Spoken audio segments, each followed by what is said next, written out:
சம்பளம் எடுத்து அதுகள் சாப்பிடுவோம்.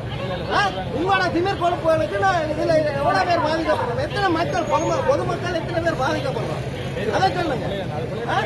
நீங்க எம்பி வந்து நீ என்னத்தை செய்ய தமிழர் ஒரு மக்களுக்கு இந்த ஒரு அமைப்பின் மக்கள் வந்து சாகுறீங்க. எலெக்ஷன் பிறகு வாரீங்க, மக்கள் ஆய்வு அதை வந்தா எல்லாம் தூக்கி சீட்டுல இருக்கீங்க. என்ன செய்றீங்க?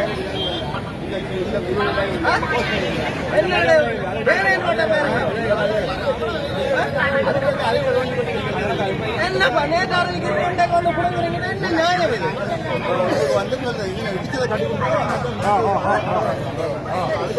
இதுக்கு இப்ப ஒழுங்கு செய்யுங்க. இப்ப ஒழுங்கா செய்யுங்க. மிச்சாக்கள்லாம் கடவுறப்பினா அவளை அந்த அளவுக்கு இவ்வளவு இந்த அண்ணா இருக்கு அங்கே திருப்பி காட்டுங்க. இவ்வளவு கடையில பணியாளர்கள் இவ்வளவு வீட்டிலையும் சோறு சமைக்கணும். இன்றைய காசு பண்ணாதான் நாளைக்கு சாப்பிடுங்க.